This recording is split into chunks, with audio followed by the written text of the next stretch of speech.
It's 20 to 5 in the afternoon in Newcastle, Australia. It is almost 20 to 6 in the morning in Manchester, England. And this is the only podcast in the world where culture means more than a West Tigers season odds. And where the best two teams come together after 3 years in the wilderness. Yes, this is the Sideline Chat podcast, the one-stop shop for rugby league. Along with Mark Henry, I'm Connor Marcellus, and today it is your 2023 NRL Preview Part 3. But before we get into clubs, we got to talk action over the weekend, starting off with the All-Stars game between the Maoris and the Indigenous. It looked like the Maoris were going to go on with, were in control, but somehow the Indigenous come back through. And the first time in New Zealand, mind you. 17,000 show up for the first ever All-Stars game to be played outside Australia.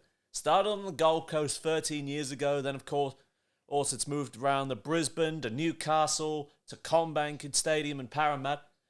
But the first time they decided, let's thank the Kiwis for all the sacrifices they made. Let's take this to Rotorua.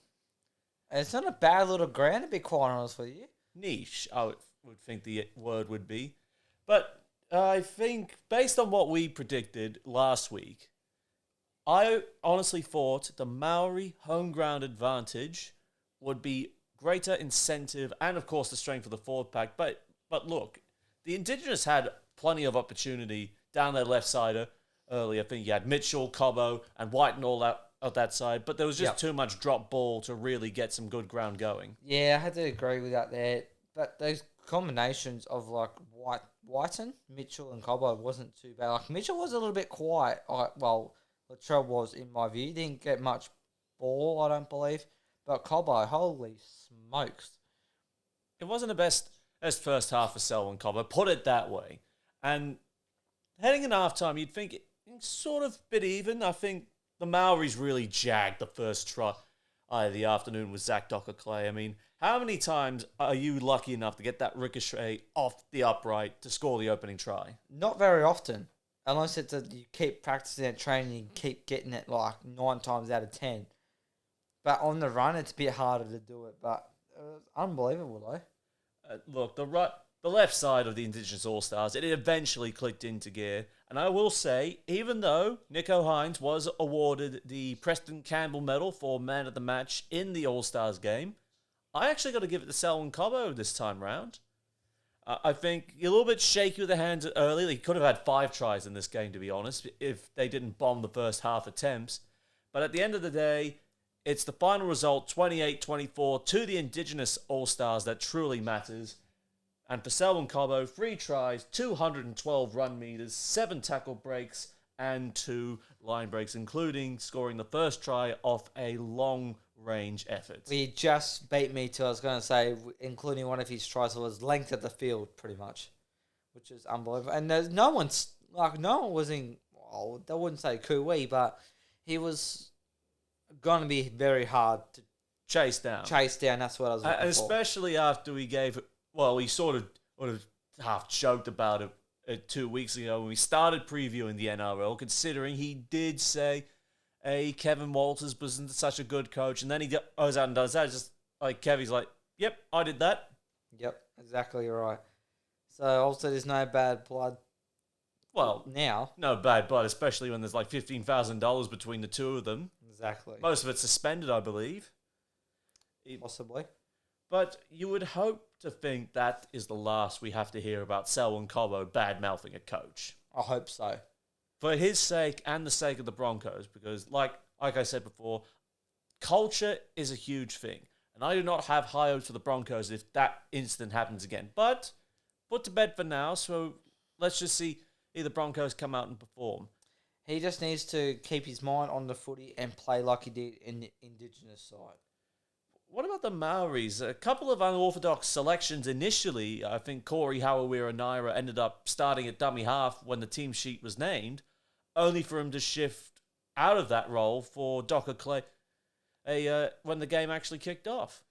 Yeah, I don't know what the guy was there, but sometimes you need to make some late changes when the team sheets are officially released to kick off, generally because of injury concerns. But No, maybe something might have been different in the head, in like the coach's head. That's what I meant. So yeah. Well, we don't know what they were thinking, but ultimately they were thinking the late switch, try and get Ed Harawira-Naera out of dummy half, even though Ricky Stewart would have been happy with him upskilling, so to speak, moving forward.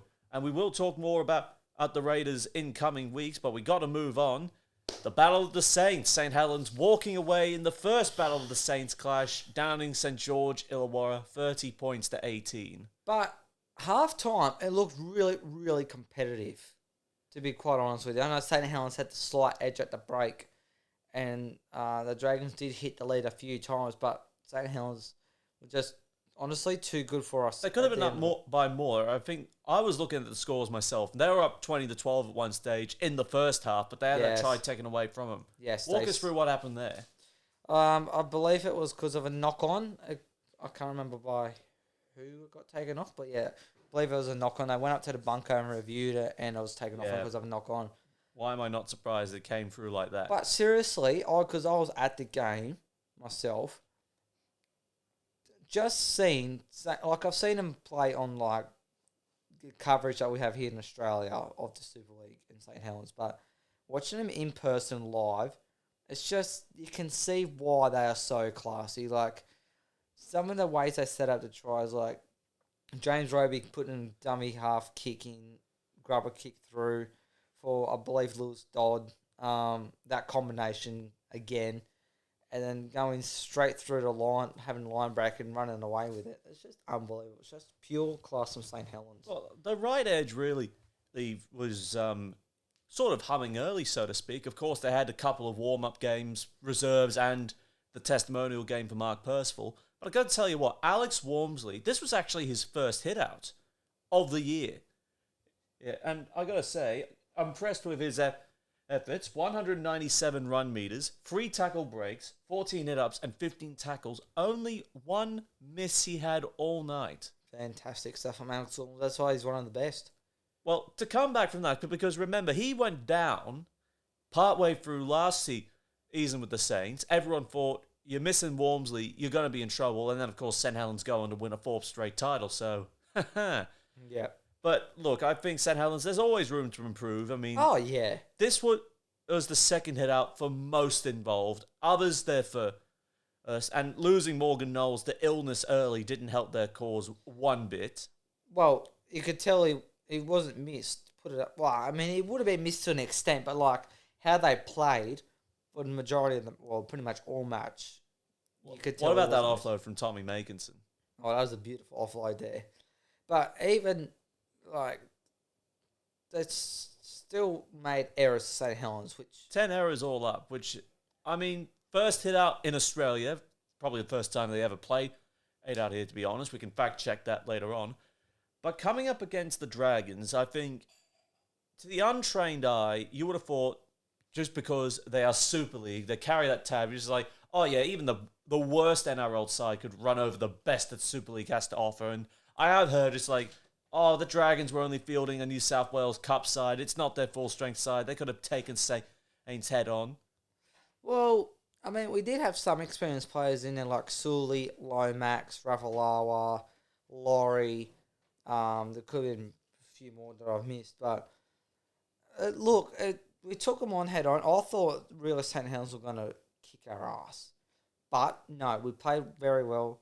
I'd say Trey Stewart, her potential fullback contender now after that one performance. But one game. You can't base that off one game. I know. But, like, if we need a backup fullback when Sloan goes down injured and, well, I know you got Mbai and Bird, but, you know, if Mbai goes down in the next in the Charity Shield, I know Sloan will be back, but still, if something happens to them, he's there ready to rock and roll, I reckon.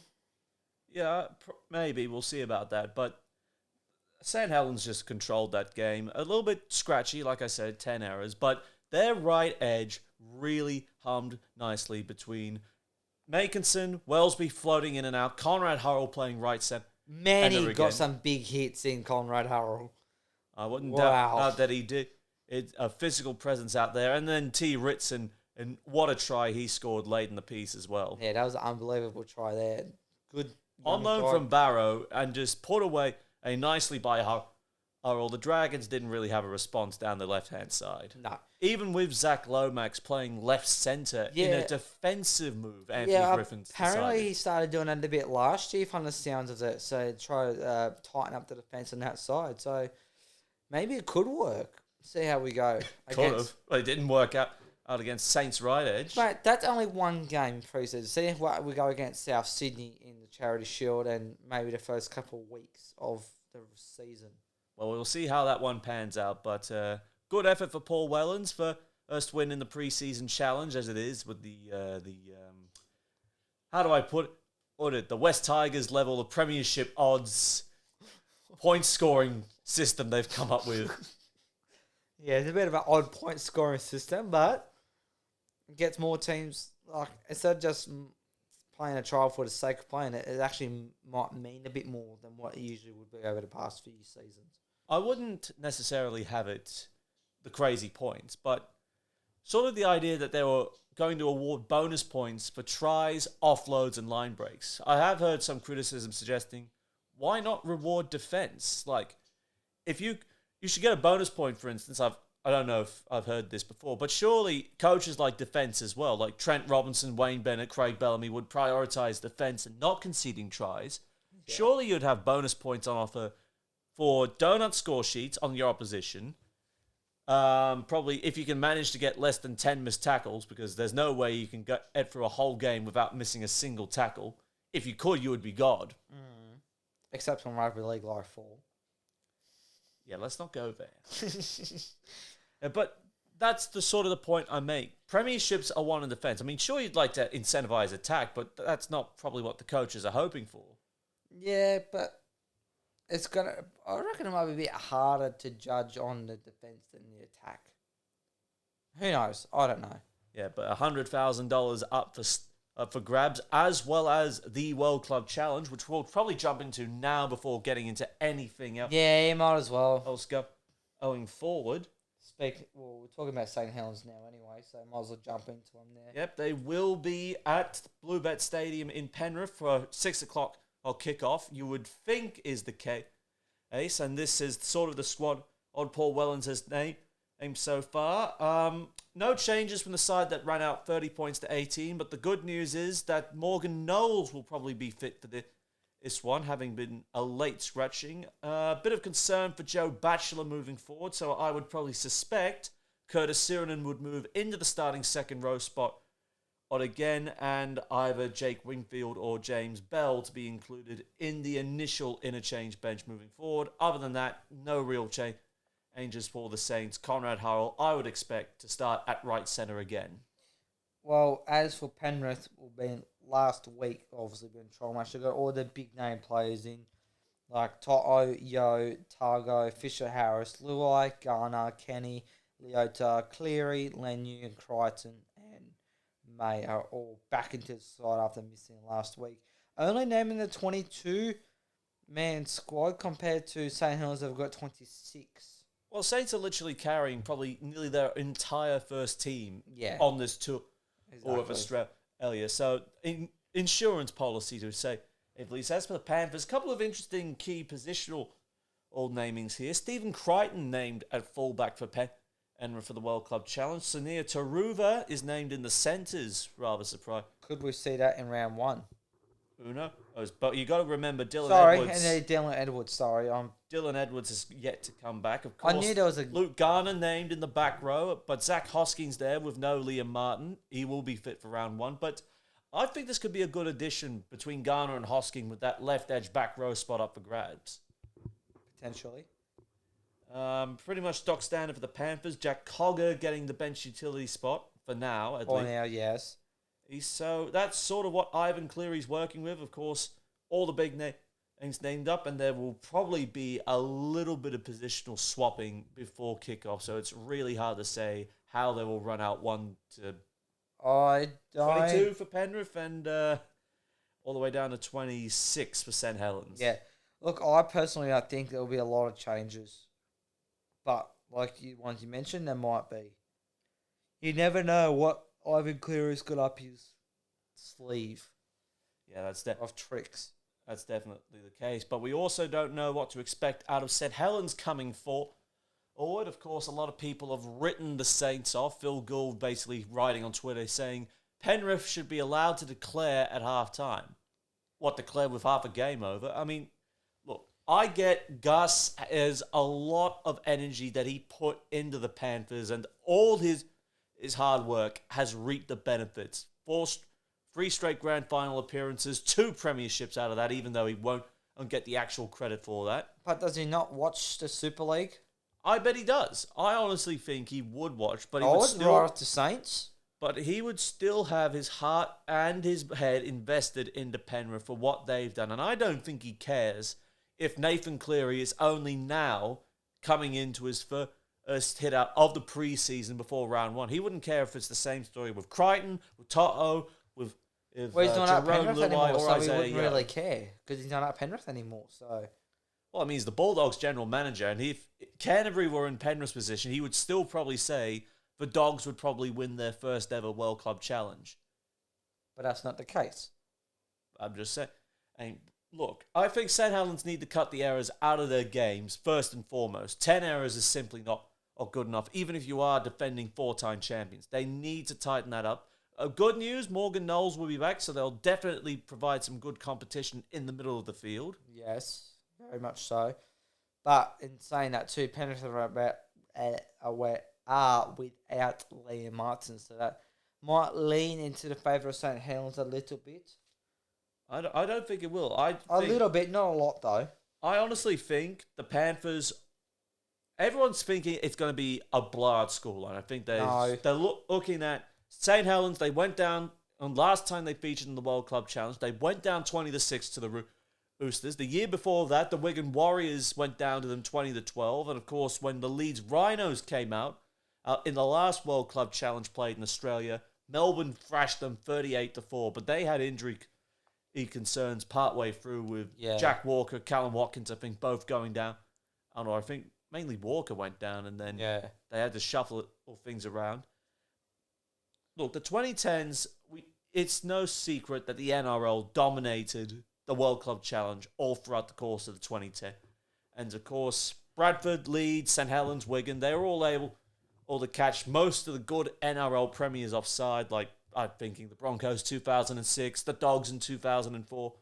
Or they knocked about nearly every single NRL side that came over, and only Manly and Melbourne, when they weren't cheating, were sort of the bright spots. But since 2011, you had the Dragons win it, you had the Cowboys, the Sharks. Actually, the Sharks lost that. But literally, still, that one example where Wigan was able to counterbalance a period of dominance. But this is a new decade for the World Club Challenge, but I still think the Panthers will pick up where the Roosters left off 3 years ago with the Saints. I think the Panthers will be up for this one. I think Nathan Cleary, he will show us as why he is the best player in the world. but coming up against Johnny Lomax, who is a top player for St. Helens in his own rights. Look, I'm not knocking St. Helens one bit. St. Helens have earned the right to be there and should have played more World Club Challenges had the world not gone to shit from 2020. But I have to look at this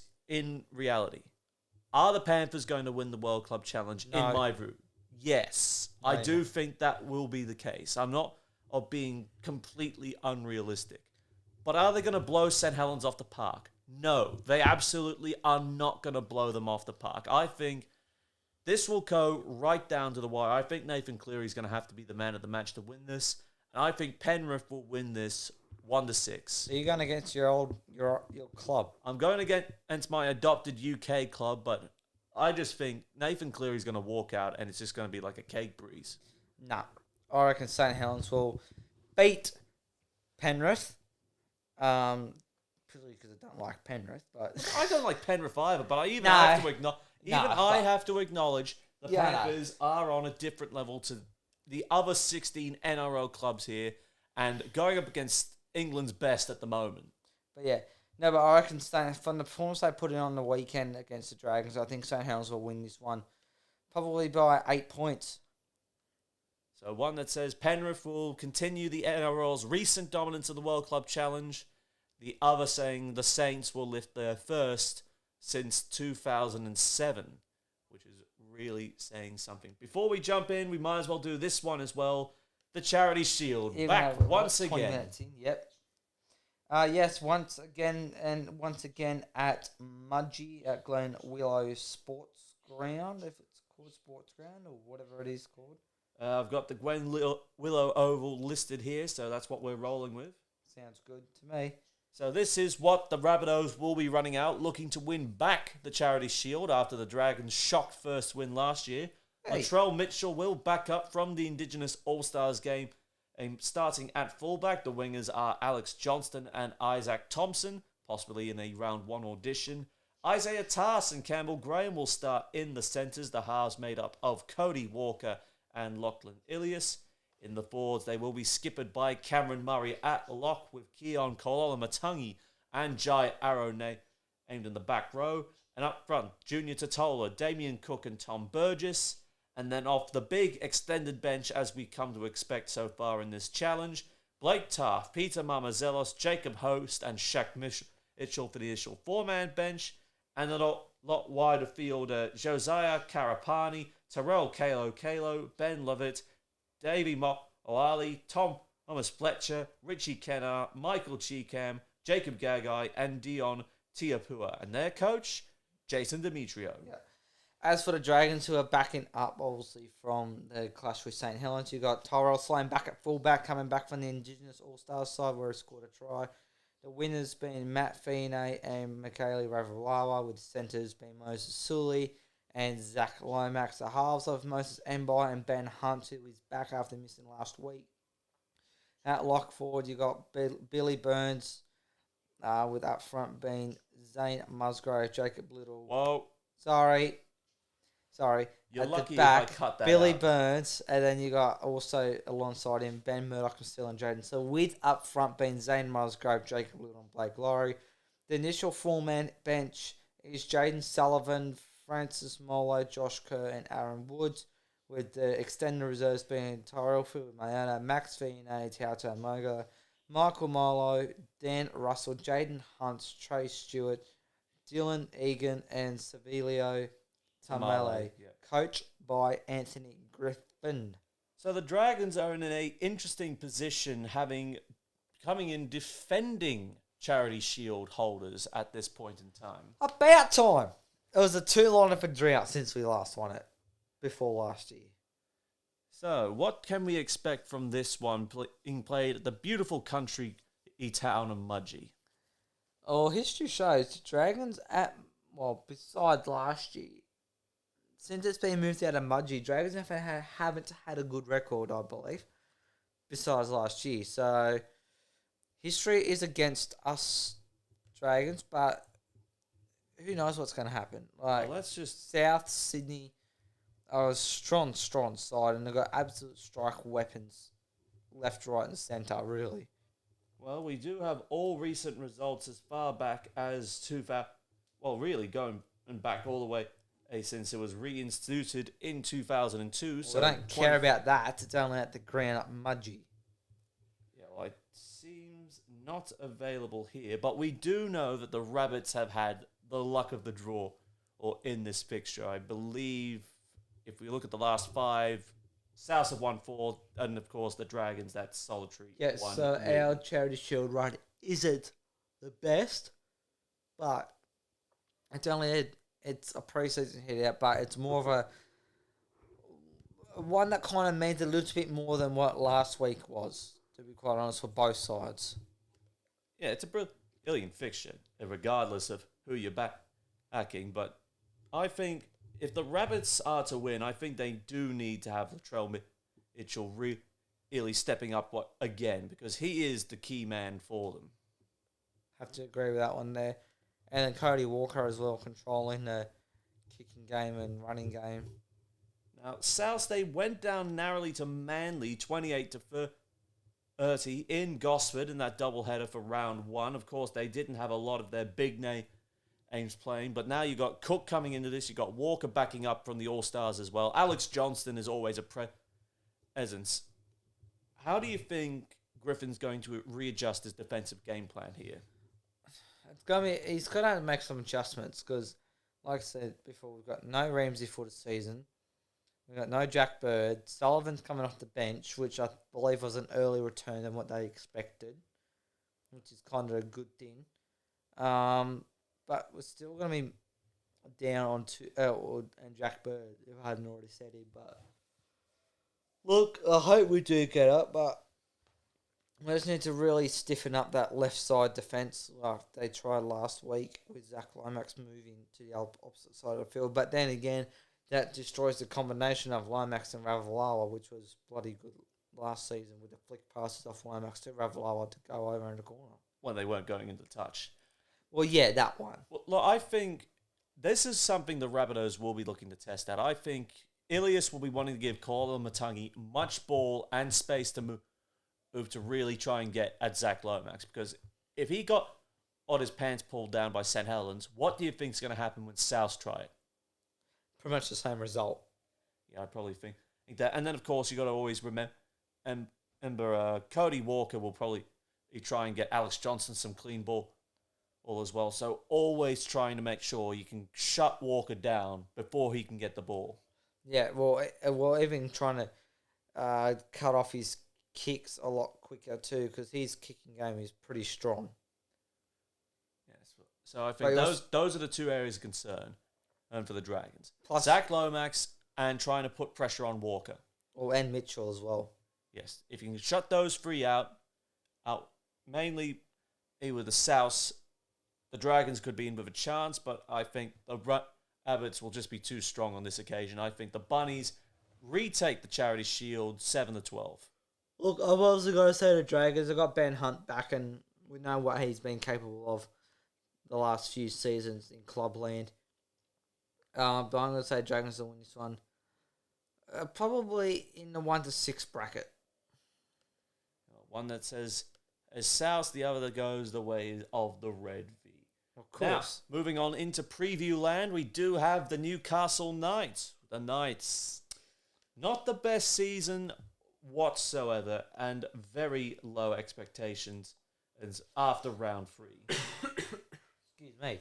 No, it wasn't a very good season for him, and like even off-field dramas too, like late last season with Kalen Ponder and Kurt Mann and that's just doesn't help their cause whatsoever. They need to have a clean slate to start the season. The surprising thing was they actually looked like they might do something. They always do. 2 weeks. 2 weeks. They knocked the Roosters off in round 1. How many times do you hear the Roosters getting knocked off in round 1, especially by Newcastle? Not often, but then how often do you see Newcastle win their first 2 or 3 games and start going downhill? A lot. Well, that has been... History shows that. Well, it all went... I think everyone knows it all went to shit in round 3 the moment Mitch Barnett sent off. I can pinpoint the exact play that saw Newcastle dive downhill. Go on. I'm serious, because that scoreline, there was 2 points in it. Then Mitch Barnett leads with his elbow into Chris Smith. He gets sent off, and then that's when the season goes downhill from there. Yeah. After having a good start to the season with a 2-0 win record. 2-0, and then from there they went into 3-7 by the time round 10 came around. Their only win in that at first 10 rounds coming against the Dogs, but they really just didn't click in after that. A lucky win against the Warriors is in Redcliffe, a couple of big heartbreaking losses. One where Hudson Young can't speak at the moment, where Hudson Young wins it on the bell for the Raiders in round 15 after getting smashed by the Panthers 42-6 the week prior. But I was going to say, the Knights were pretty much had that game locked away, but they still somehow found a way to lose it. But the second half performance was diabolical. 2-10 at the back end of the year. Not a single good thing you could probably say about the Knights in this period. No, and the back end of the period too is where the Kalen Ponder Kurt Mann drama all started too. He reckons he ate some bad food and Kurt Mann was there to hold his hair out of the I toilet. don't buy that whatsoever. Yeah, because one, even with his headgear off, how short is Ponga's hair? Short. You're right. We should be calling bullshit on that. It And is. Buzz Ruffield, as much as you don't like him that much, and a No. lot of people would agree with that, even he called bullshit on that. It is. They were on the piss or they'd done drugs. Well, that's what Buzz said. He just bought a house. He was suffering from concussion. And what's the one thing you do when you're on concussion or shouldn't be doing? Drinking. Exactly. So he got on the binge, not knowing the effects alcohol have on concussion. He would have known that. But he got drunk. That's Exactly. the problem. Yeah, that's all Concussed, and then he got drunk. Yeah, exactly. And then everyone's just talking about... See, like, I don't agree with Buzz often, like you said, but he's pretty much hit the nail on the head there. it was like... It's a load of crap. And the Oh, I got fact... And he food. reckons, rightly so, that the club was shielding Ponga. Oh, fucking oath they were. And anyone that says it was just a media conspiracy, they're out to get Ponga, Ponga did nothing wrong, we stand by Kalen, just like, this is your club captain. Not leading by example one bit. Exactly. And the club, as seriously, probably said to him, hey, this story gets out, we'll just cover it up with something else. Which is exactly what they did. Even his dad, who's his manager, probably did a cover-up story for it. I wouldn't be I surprised. want to know the truth one day. Well, he actually which would- spoke out at the press conference. Yeah, but it's still cover-up, though. Yeah, it's still trying to Still, save his it ass. probably got whispered in his ear, say, oi, if you get asked about it, just cover it up still. You know, he's actually going to get $1.4 million this year. No, seriously, that's his contract. I know. But has he been playing like a $1.4 million player? No. If you ask Billy Slater, yes. If you ask Adam O'Brien, he's probably pulling out his hair and the 4 grand final rings he thinks he has. Exactly. Well, he didn't win all of them, but still. Yeah. Like that, it's still a weird flex. Yeah. But look, there was a bright spot for Newcastle, and that's saying a lot. But Dominic Young, how hard was it not to ignore or him? I think a brilliant year for him in getting some good opportunity with no Heimel Hunt, and really, you can't look back once you've got Dom Young on the side. 14 tries, 1 try assist, 2,695 run meters, 67 tackle breaks, 15 line breaks, and 14 offloads. And of course, capped it off with a brilliant performance at the World Cup for England. Yes. And it literally has everyone chasing after him now. Who hasn't been linked to Dom Young yet? Let's just... I don't think the Dragons have. Actually, I think St. George have. Well, there you go. Canterbury have. South have. The Dolphins, obviously, because they have to be linked to anyone who's literally breathing and off contract at the moment. Yes. Even the Roosters are linked to him at the moment. Why the hell is he going to play at the Roosters? Reserve Right wing, grade. obviously. It's the True. idea of moving Suoli'i into the centres, True. and then he's What, gonna- in place of Momorovsky? Yeah, Momorovsky hasn't really done that much No. for them anyway, but that's sort of what the Roosters' as back five is thinking.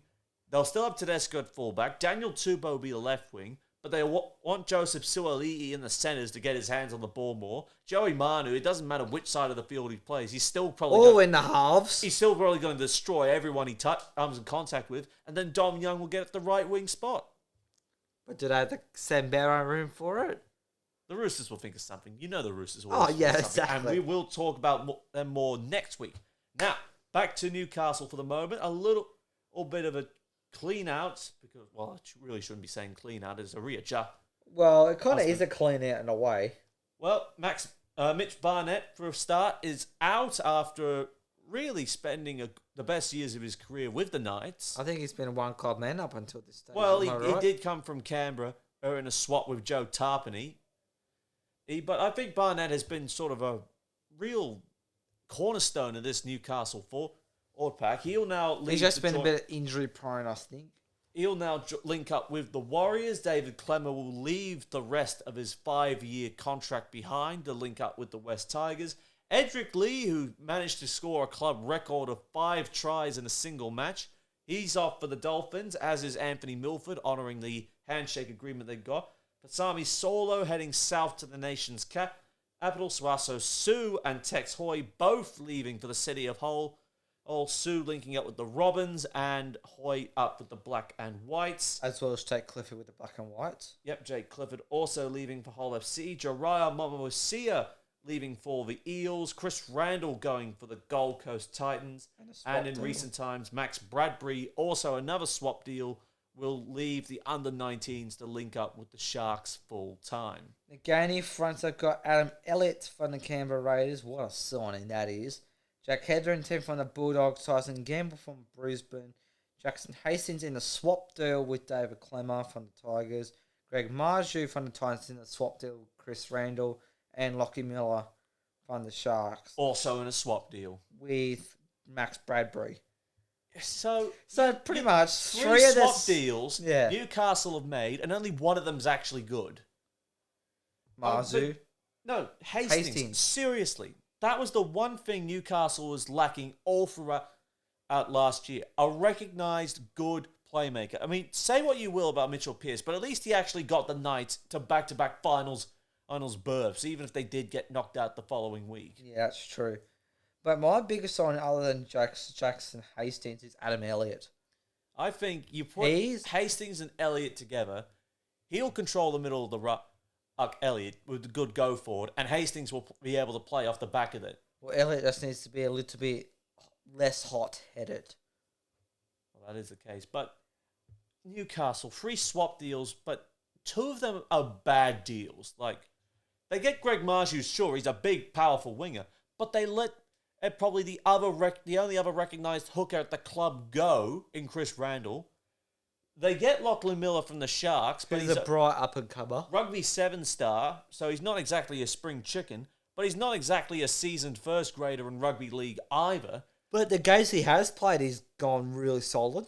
But sign him and let a 19-year-old forward, who could probably be, as someone has described, a 10-year player with a club. He's now probably going to be a 10-year player with the Sharks if he's that good. The only swap deal that really works out, Jackson Hastings letting David Clemmer go. They get a halfback, which is very important for a side. Letting an experienced forward go, a little bit of a concern, but I feel like they have slightly compensated by bringing Adam Elliott into the fold. But you had to think, how well will Hastings go with Ponder beside him? Well, I guess we won't have long to find out on that front, because the Knights will be up in Wellington on the South Island, I believe, for this one, facing the Warriors at Sky Stadium. The Cape Tin itself. Lucky it's not the North Island at the moment. Yes, no. Oh, fair point there. So, should be able to get a win against the Warriors first up, depending how the home ground advantage sways. I reckon the Warriors will win that one, to be quite honest. Ponder in the halves is not going to work. It hasn't worked before. It's going to be a broken record. We're going to be saying this I'm going to be saying it all year. Ponder and halves ain't going to work. Well, I don't agree with it either, but if they think they can make it work with Hastings, then we'll just have to see how it goes. Round 2, they'll be back in Australia, but it will be away to the Tigers. So Jackson Hastings won't have long to wait to get a shot off of Tim Sheens and Luke Brooks for saying, hey, I'm a proper halfback. You should have stuck it out with me. I think it'd be very good if Newcastle actually won that game. And I think there'll be a fair chance in that. Maybe.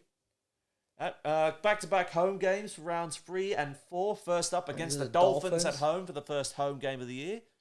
I'm thinking Perhaps it'd be fairly even, but we'll have to see how the halves battle wins that one for it. Yeah. Canberra Raiders is Sunday afternoon for the second home game. Canberra. Yeah, I'll be leaning towards Canberra. Adam Elliott against his old club. And then they'll travel to Mudgee, surprise, surprise, for April Fool's Day in round 5 against the Sea Eagles. Sea Eagles, yeah. I mean, the Sea Eagles' record out there is pretty good too. On the whole, not the worst start imaginable. It's not the best either. I actually think the Knights could walk away maybe with at least 4 wins here. Well, sorry, I shouldn't say but yeah, it's depending doable. If they don't get tripped up by either the Warriors or the Tigers, I think they could walk away with at least, best case scenario, 4 wins, but more reasonably, I think they can walk away with 3. Yeah. I was just pretty much thinking the same thing as you are. I reckon he won't farewell against Canberra. Manly, they probably won't get the win against, depending how they do, and I haven't given Manly high hopes either. No, me neither. So, comes the time, the final prediction where we think they will end up. Somewhere on a ladder. Ha ha. I know. Now, look, they made a big mistake letting Mitchell Pearce go. Oh, no bare bones about it. Neither Adam Clune or Jake Clifford were the answer for the Knights, and they were left scrambling for answers. Even signing Anthony Milford didn't do any considerable positive impact. But signing Hastings, I have a good feeling Newcastle will be 3 to 4 places better off than where they finished last year. It is a tenfold improvement on the halves they had last year. Yeah, but I still don't think Ponga in the halves. Well, That's going to be the biggest downturn for him this season. I could be wrong, but historically speaking, Ponga has not had a good strike rate playing in the halves for the Knights. Very few games they've won. And did they? The other thing did they lose? What's his name? Nathan Brown after Ponga moved into the halves. No, that was the year after, and he was playing fullback still. He just got sacked because the Knights were playing absolutely garbage, and they were in the position. but Ponga playing the halves kind of led to that course. No, I don't think it did anything. I just thought the Knights, they were in the finals at one point, then they had a couple of bad losses that went to shit, and Brown got the sack after that.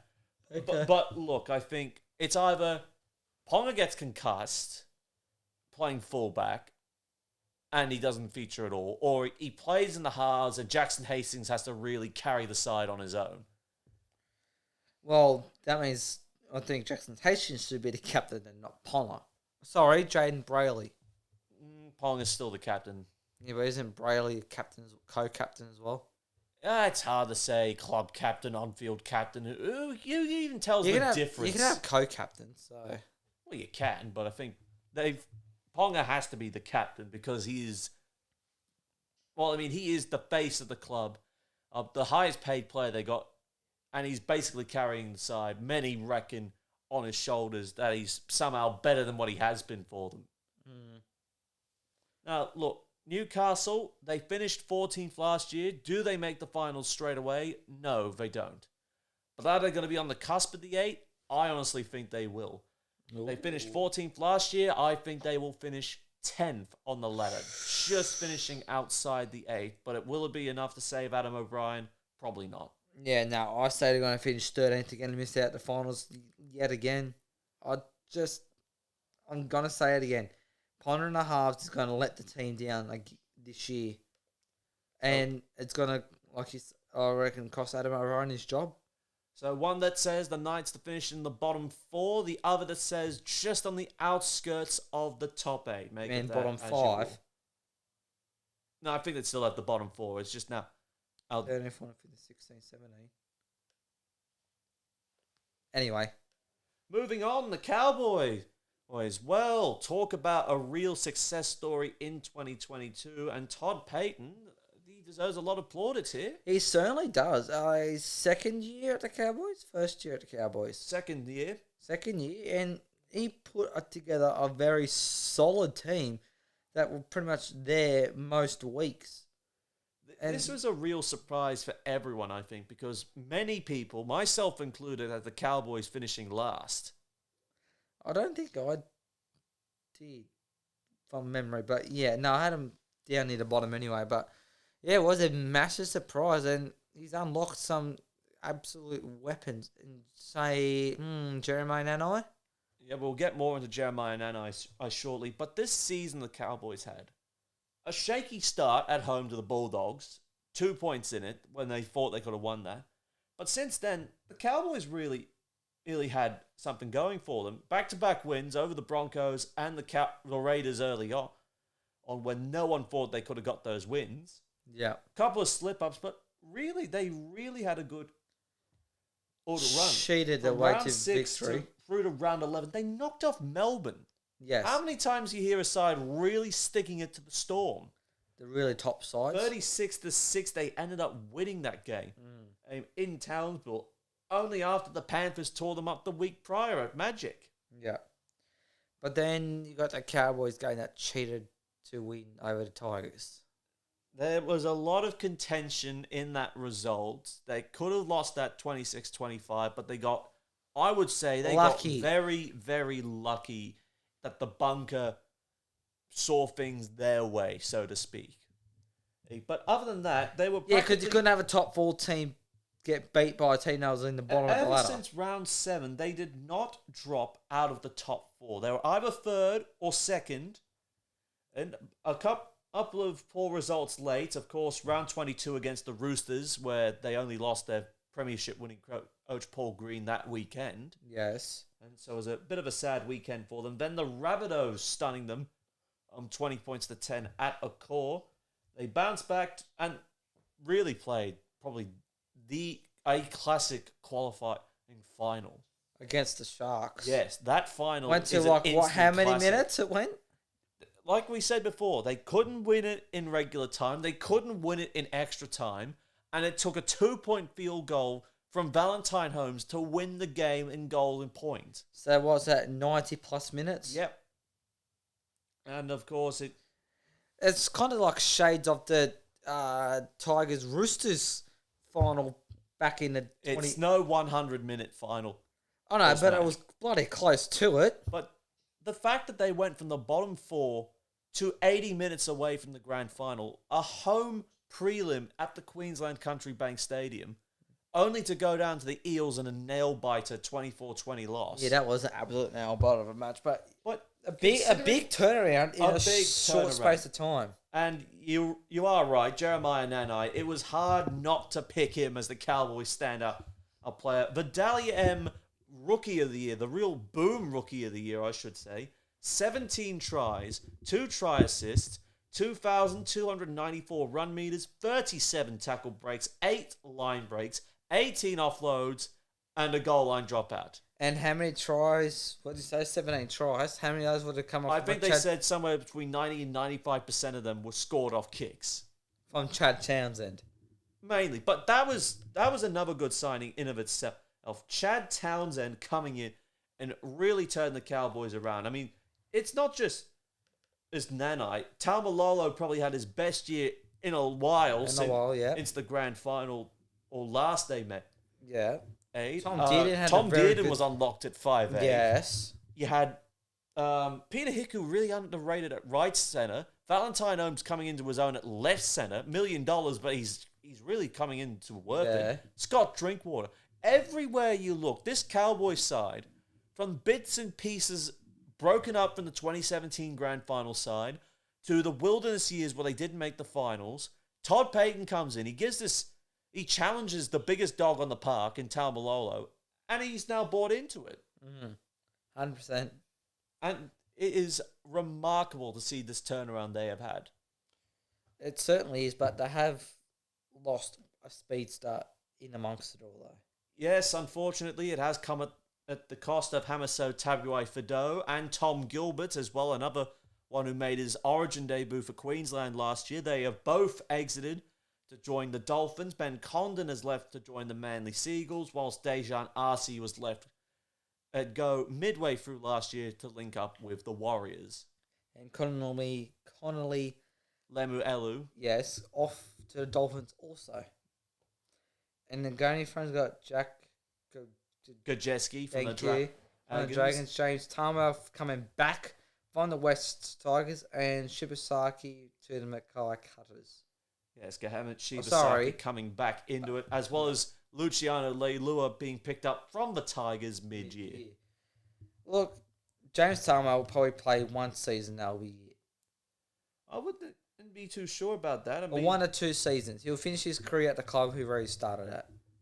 Well, he really made a name for himself at the Cowboys. And, I mean, look, 34 years of age. You don't know if he might actually pick up another 2-year deal after this. But if this is to be his last hurrah, well, all the power to him, I reckon. But he's got a solid team around him, though. I reckon he will be a big boost to that young forward pack. I mean, you got Nanai in there. You got Cotter in there, who could probably play 80 minutes week in, week out. He just eats up a lot, Ruben Cotter. He does. Well, it looks like shit, but what can you do? Hey, looks doesn't mean anything, buddy. But it's a fucking ridiculous mullet. You might have got rid of it. Now, round 1, they will face the Raiders once again and at home for the first clash of the year. Yep. I reckon they'll score a good win here. Yep. Round 2, they'll be up against the Broncos in the All Queenslander. I'll be at Suncorp Stadium. First telecast game for them. Very nice. Round 3, they'll be back. They'll actually have back-to-back home games again here. Yeah, up against the Warriors in round 3, then the Titans in round 4. 2 wins there. Before facing off against the Dogs on a Sunday night at Accor Stadium. Their record there isn't very well. Their record in Sydney hasn't really been the flashiest either. Well, looking at this draw, they have got the first month of the Premiership up in Queensland. 3 games in Townsville, 1 trip down to Brisbane, and then an away trip to Sydney. So that benefits them in quite heavily too.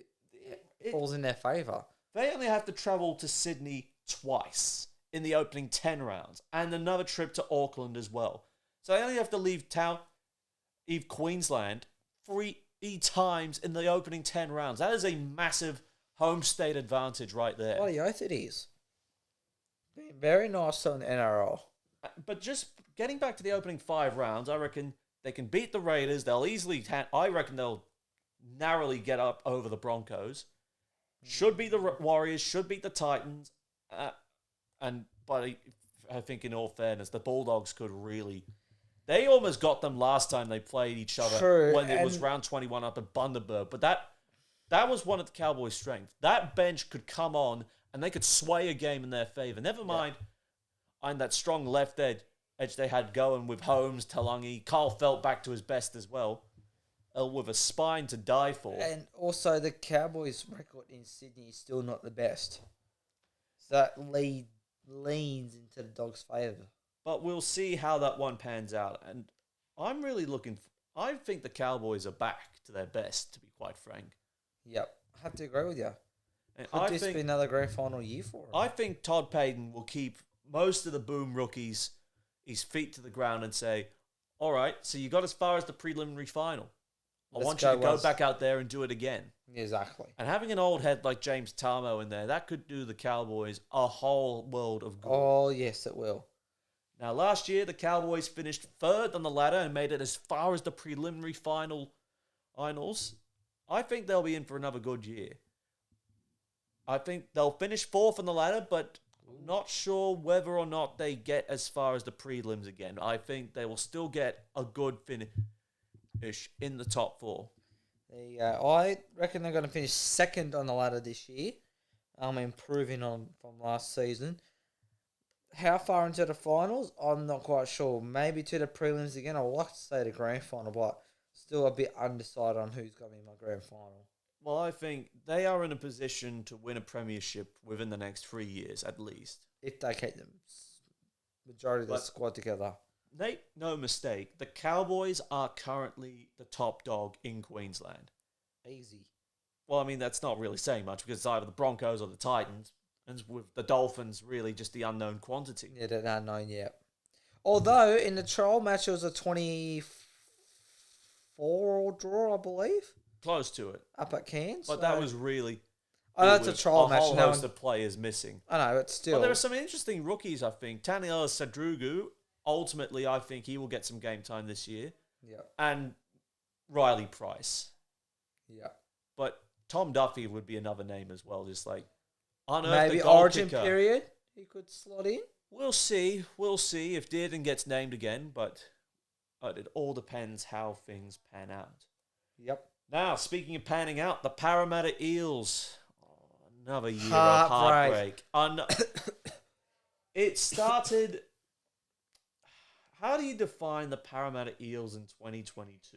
They literally gave it their all. I mean, there was I think anyway. Always the question of how well the Eels were going to play last year. Yeah, I mean, a shocking loss on Easter Monday to the West Tigers, going down 21-20. And there were a lot of questions of the Eels after that loss. There certainly was, but they definitely turned it around big time. But consistently inconsistent they did not really string together some good performances. Like, 1 week they're holding the Knights trialists 39-2 before getting pummeled by the Cowboys 35-4. They actually are the only team to have beat the Penrith Panthers twice in the regular season. Pity it wasn't 3 times.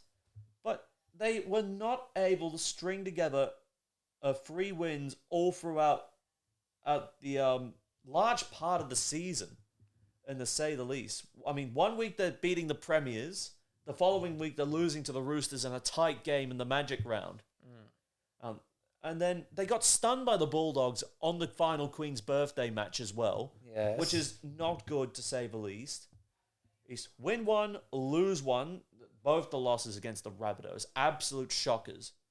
But to give them credit, they did do enough to actually jump into the top 4 at the season's end. It's probably the early part of the season where they're consistent and racking up the wins, and that is what helped them get there. And I mean, they didn't have massive winning streaks, but even it's just been consistently winning, like, not a week-to-week basis would have been better, but like every fortnight. They were consistent enough to stay in the top 8, but as consistent enough to... I mean, we were talking about the Cowboys, how they were playing a whole lot better than what the Eels were. But of course, Parramatta, they beat both Penrith and Melbourne twice. Yes, which doesn't happen very often at all. And they beat the Storm to get into the top 4. So that was like the biggest thing they would have going for them. Well, we'd like to think that, but I'd say beating Penrith twice in the season would have been their biggest achievement. Or even, like in the regular season, even making the grand final was their biggest achievement. Well, it didn't start out well. They lost to the Panthers 7-8 in the qualifying final, and everyone thought, oh, here we go. The Eels are going to bow out in straight sets as they did the last time they were in the top 4. Nope, that didn't happen. This time, they actually knocked the Raiders out of the park 40-4, or in a huge performance. Yeah, Canberra were absolutely nowhere in that match. And then they actually pulled off a great escape. Their first preliminary finals berth since 2009, and they rallied hard. They dug deep against the very first-class Cowboy side, and they got there off the back of Micah Sivo's match-winning try that saw them get into the grand final. Yeah, I mean, everyone did write Parramatta off. I think even I wrote them off after that at first. Like, I got onto that. Here we go again. Parramatta's going to bow out. But seriously, that run into the grand final was unbelievable. And like, even you could say the whole final series for them was a bit of a fairy tale. If they'd won the premiership, man, that would have been so much better for them. Yeah, unfortunately, despite all the great heroics, the first grand final berth in 13 years, they had a mountain in front of them. The Mountain Men stood before them, and Penrith just crushed them. Yeah. I mean, but the Eels didn't even play that bad in the grand final. We said this before. They just got outclassed by Penrith the same way South got outplayed by Ivan Cleary's men in 2021. Yeah, I was going to say, Parramatta, they really did try their best in that grand final, but Penrith just too good. They were pretty much nowhere to be seen on the scoreboard. That is why the Panthers are the champions, because they are just that good on another level. But really, Dylan Brown, he was the Eels' best. I mean, all the talk, Gutherson, Moses, Junior Paolo, Marnie. But Dylan Brown had his best year on record, and it showed as well. 11 tries, 17 try assists, 3,524 run meters, 82 tackle breaks, 15 line breaks, 16 offloads, and 11 goal line dropouts. A massive turnaround for Dylan Brown, given he only had 2 try assists the year prior to last. Yeah, exactly. He had a bit of a poor season in 2021, but this season he was really solid. And no wonder, big time. No wonder Wayne Bennett was after him to try and get him up to the Dolphins. And he capped it off. And multiple clubs too, not just the Dolphins. Everyone was after Dylan Brown. And he had a good year at the World Cup with the Kiwis as well, as far as Ellen Road. Yes. But yeah, staying at Parramatta until 2031 on a 7-year contract extension. Should be good for him, I think. Mitchell Moses, I think he will be the next domino to fall. there's all this talk at the moment. There was, in the Nine newspapers, there was an article going around that there might be a swap between Nathan Brown and Morgan Harper swapping play. Aces, Harper would be released to shore up the centre stock at the Eels, and Brown would fortify the middle forward rotation at Brookvale. Yeah, nah. That I only heard this because they wanted to free up the salary cap space For Mitch Moses and Micah contract. Sevo. They are the Eels' two big concerns heading into this season. But they're not off contract until the end of the season, so... But they always want to make sure the contracts are signed, locked away, so there's no distractions whatsoever. Yeah. But there was even talks about Luke Brooks trying to lure Mitch Moses back to the Tigers. It's not going to happen. No, it's not. Mitchell Moses will stay at Parramatta. I definitely think he will, considering there's really no one else that could probably sign Mitchell Moses in the short to medium term. No. He's thinking long term. The Bulldogs pulled out because they made their decisions. They signed who they wanted to sign. Yeah. And, of course, promote Josh Reynolds into the top 30. Roosters are lock and loaded. The Roosters aren't going to. No. Wayne Bennett still might offer him up, but we'll see how things pan out. But really, there's no one who's probably willing to offer Moses $1.4 million. No. And the Tigers are just not in the ballpark. No. But there will have to be concerns about the Eels' forward pack, especially edge forwards mainly. Isaiah Papali'i will leave and link up with the West Tigers in 2023. Even though there was... Corey made the move across the Tasman and to link up the Warriors. Oregon Kaufusi joined the Cronulla Sharks. Ray Stone, of course, ended up at the Dolphins. Canterbury with a double signing for them. Reed Marnie, the big one, and Hayes Perham in a bit of depth signing. And Tom Opacek leaving the country altogether to link up with Hull KR. With David Hull's been unsigned for Parramatta. And for the Gania front, the big name of Josh Hodgson coming up from the Canberra Raiders. Jermaine Hopgood from the Panthers. Gerald Mamasia from the Knights. Jack Murchie from the Warriors. Matt Dury from the Bulldogs. And Dijon Arcee from the Warriors as well. Now, I know a lot of people will look at Parramatta's recruitment drive and think there's nothing special about what the Eels have done here. All they've signed is Hodgson. a broken down hooker in Josh Hodgson who does his ACL every 2 years. But photos of him in pre-season, holy shit. He looked fucking ripped. He dead set looked ripped. He's looking for a really big year. And like I said, low-risk contract with a mutual option in the club's favour, I think. So they could both walk away. I've said before that this is a Marshall plan they got here. They brought Hodgson here to develop Parramatta's junior hookers, including the coach's other son. Yes. Matt Arthur. This is all about Matt Arthur, I reckon. But if they can get Hodgson fit and firing, I reckon the Eels are in for another good year. I reckon they are too, but... Losing Neo Corey and Papali'i and Reed Marnie, as well as Ray Stone, but more Marnie, Neo Corey and Papali'i are the biggest ones.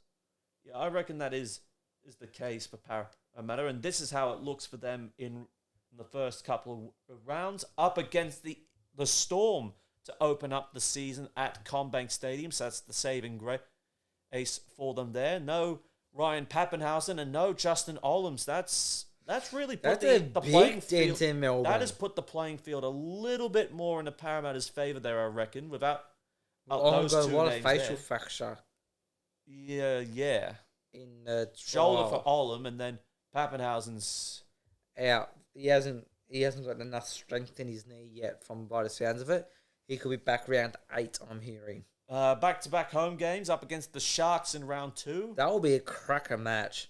Well, it'll probably be a get square for the same time last year when the Sharks narrowly defeated the Eels at PointsBet. That was that wet game, wasn't it? No, that was the year before. I don't know. Well, it was last year the Sharks played at PointsBet. Yeah, but was it a wet game, that game? It was a wet game. I was pretty Not really. No, You're thinking 2020. Yeah, that one. So that was on Fox League there. Then they get a run of free telecast games on Channel 9. First up against the Sea Eagles at Four Pines Park. That should be Parramatta victory. Historically, Manly like winning the third round And so the Eels have to be a little bit wary about facing the old rivals. Yep. The new rivals, of course, Battle of the West, the grand final rematch against the Panthers at CommBank Stadium. That'll be a cracker of a match. We'll see how that one pans out there. It could go either way before facing the Roosters at Allianz Stadium. Another cracker of a match. And, of course, Easter Monday against the Tigers at Accor Stadium. Should be an easy victory there, but pretty... Well, it's not an easy draw for them, put it that way. No, they've got elimination finalists, the semi-finalists, The grand finalists. the premiers, That one. and really a whole host of contenders and one Seabold style pretender. Yeah. So really, it's gonna be. But we have seen the Eels stand up before and deliver, so I would not be surprised if the Eels walked away 4-2, factoring Easter Monday, or at least 50% win record. But Melbourne, they could get tripped up because they've never lost a round one game since Craig Bellamy took charge. Could they do it this time? I was going to say, without Olam and Pappenhausen being there, it could be a record broken. It could be the case. They probably could match up the Sharks, the Sea Eagles. They could get tripped up there, but they could win that one too. I think they'll win that one. Penrith and the Roosters will probably be a different story. They're going to be cracker matches. Considering one game at CommBank, the other at Allianz, we never know which way that one could fall. No. Look, of course, they have lost a little bit with no strike weapon like Isaiah Papali'i in the back row, who really came on in leaps and bounds ever since he made the move from the Warriors. Reid Marnie will be another big blow as well, and if they can't sort out Mitchell Moses' future, it's an unnecessary distraction over Brad Arthur's head. True. I think they'll have it sorted out before, at least before round 3. Always the good thing about the Eels is you could go there, your career in tatters, or you're looking for a star, and Brad Arthur will turn you into an origin forward or an international superstar. Think of all the players, we've talked about this, think before over the last 5 years, they've gone to Parramatta, careers sort of on the ropes, and they've come back bigger and better. That's true. Need we say more?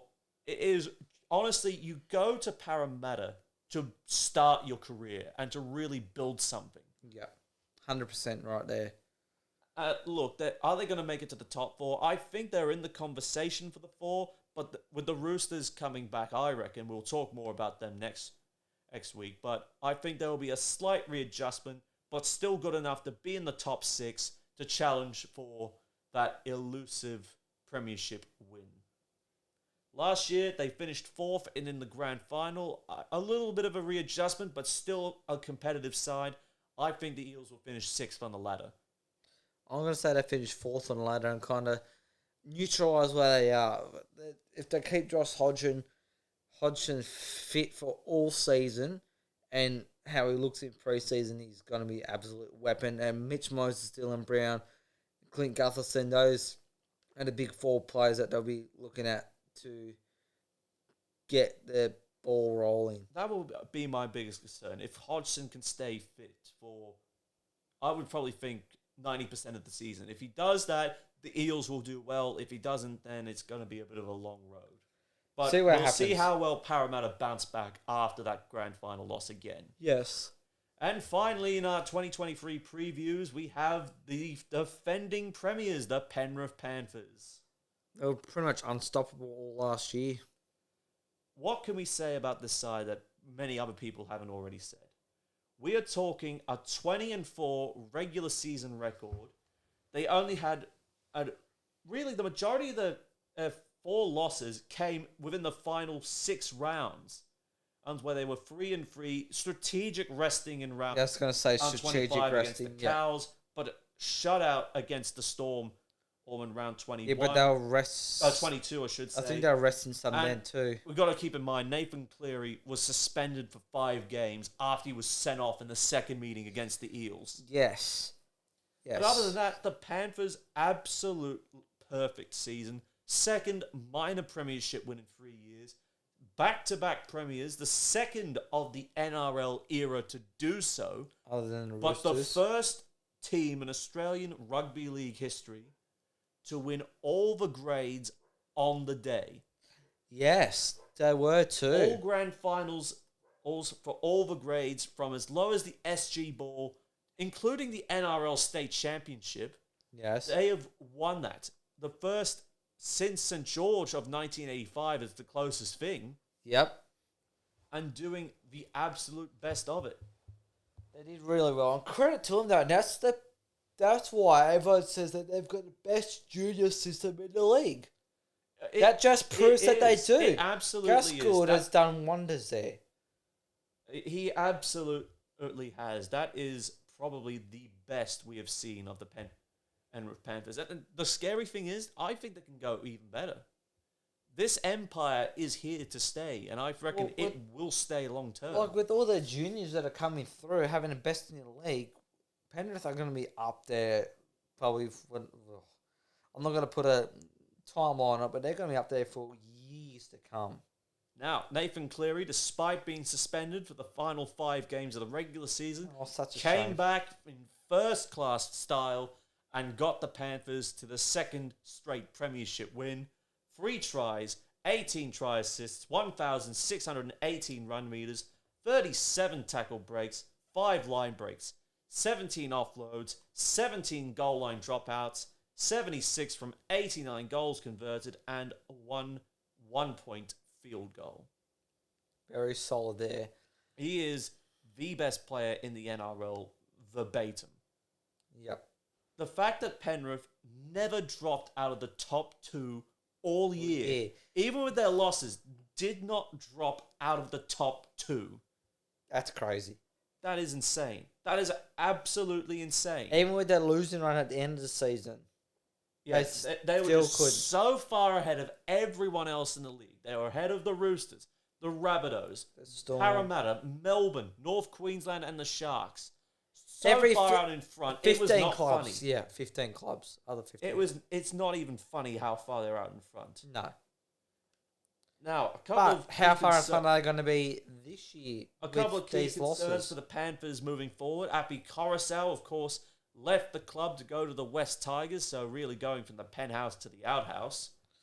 I don't know, he could spark the Tigers. Viliami Kikau joining the Canterbury Bulldogs after the controversial leaking of the club photo there. Robert Jennings, Mason Teague, Isaiah Katoa, all leaving to join Wayne Bennett's crusade at the Dolphins. Charlie Staines joining the West Tigers in a swap deal, whilst Christian Crichton and Kurt Falls not been re-signed as of yet, but I understand it's of course named in the World Club Challenge for them. Yeah, so that's pretty much... Probably trade and trial at this point, New South Wales Cup side moving forward. And on the signings front, they've got Luke Garner from the West Tigers, Tyrone Peachy coming back to Penrith, also from the West Tigers, Zach Hoskin from the Brisbane Broncos, and Jack Cogger coming back home from Huddersfield. Interesting signings that they a bit of a race on that we were just talking about earlier for Viliami Kikau's vacant left edge spot. My money's still on Garner to get there first, though. Same. Have to agree. So, the Premiers. A lot of questions now that the World Cup's out of the way. 2/3 of this squad only now coming back. This is what awaits them in round 1. Home defence against the Brisbane Broncos to start their season off on Friday night. Would beat the Broncos there unless something or other happens. Round 2, they'll be up against the Rabbitohs. This has really become a big game fixture to go and see. It certainly has been. Round 3, they'll be well rested for the bye, so that could really play well into this, because the grand final rematch is the following week against the Eels. With the bye, this could really lean into their favour here. Yeah. Round 5, up against the Canberra Raiders, before round 6, Easter Saturday, back at home against the Sea Eagles. Always big to get a bye early.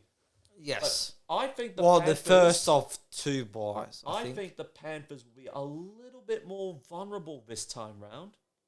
You reckon? I reckon there is a degree of a World Cup hangover that could really hurt Penrith early. And I reckon if you're facing them in the early 9 rounds, I reckon you're a good shot at getting to them early. Because you really need to do that. get at Penrith early, you might be a chance. Because if you're at the back end post-Origin, you're in trouble. You are seriously in trouble. True. But I think with all the talk that there is about whether or not, the Panthers do the impossible, and that is do what hasn't been done since the Eels of 1983, and that is win 3 straight games 3 straight grand finals. premierships. 3 straight premierships. No one since 1983 has been able to achieve that. Canterbury couldn't do it in 1986. The Broncos couldn't do it in 1993. More to the point, nor could Canberra in 1991 either, but they went very close. The Roosters could make 3 straight grand finals, but only win one of them. Penrith, I reckon they'll be caught off guard early, but they'll be back there at the back end of the season. Oh, definitely they will be. Even throw Origin in the mix, they'll still be up there. I reckon they will be back. By the time round 20 kicks off, the Panthers will be back to where they were 2022 levels. And I'm going to call it the Penrith Panthers will win the premiership this year. I'm calling the Panthers to win the grand final for the 3rd year in a row. Last year, they were the minor premiers as well as the premiers. A slight drop-off, but they will finish 3rd on the ladder for me and win the premiership. Oh, I don't think they're going to win the premiership, but I think they're going to get the minor premiership yet again. So you reckon they're going to finish first, but they're going to lose out? Yep. They'll get knocked out probably in the prelims. Wow. Big call. One that says knocked out a week before the grand final. The other that says they will go 3 in a row. Yep. Monumental achievement if they do that, but I'm not doubting that they won't. Yep. Now, finally, the NRLW has come up back in the news as of late, and that's because the NRL and the Players Association have apparently reached a principal agreement, not a final, but in principle, they have pretty agreed. Much means it's pretty much locked in. Well, they still got to sign on it, so hopefully nothing happens of it. So this is what's going to happen for the NRLW. They have actually agreed on a salary cap of $900,000. I think it was less, maybe between 50 and 100 grand more that they were going to have for the salary cap this year. Minimum wage will be $30,000, and it will eventually grow over 5 years to as high as $1.52 million in salary cap and $50,600 minimum wage by 2027. Yes, that is correct, which is good for the game. Other areas of contention as well includes policies relating to pregnant and paternal leave, incorporating support. This is what the NRL's written up here. For pregnant players and leave provisions, alongside support for primary carers and parents of infants up to 2 years old. This is a statement a quote from Andrew Abdo, CEO of the NRL. The ARL is adamant that investment in the women's game be prioritised at every level, and the finalisation of terms for the elite NRLW is just one aspect of that commitment. We also got a proposed investment of $118 million across the 5-year cycle at the elite level, which of course factors in future growth of the competition and is also supported by significant investment in pathways and grassroots participation as part of an overall strategy for women's rugby league development. Very nice indeed. This also will work out as a top 24 NRLW squad, so 24 all players with 4 development, as well as a 20-week season, so that's a 5-month campaign, which includes a 9-round regular season competition, as well as top 4 playoff semi-finals and the grand final on the big day itself. And the preseason on top of that. And they will also get 2 weeks leave as well. So that's what the NRL has gotten to it with the Players Association, of course. I mean, this is all fucking money, isn't it? Yeah. It's all about the money.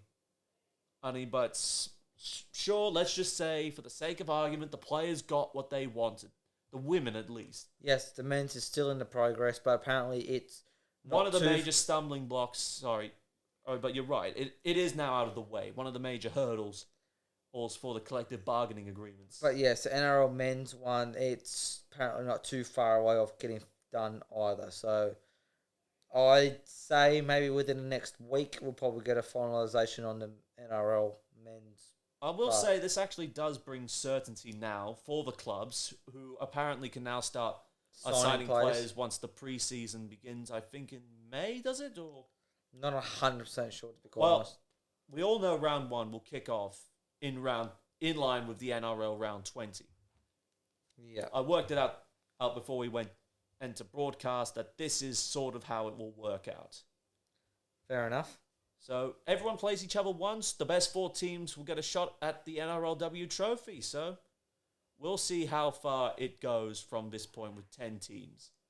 Because on that note, it is full time here from us, but don't go anywhere. We'll be back with round 1 of the Betfred Super League previews not long after this. We're going to take a break, but we will be back shortly. If you like this part or the part to come, hit that like button, subscribe, click the bell for notifications, and we will see you in a little bit. Don't go anywhere. We'll be right back.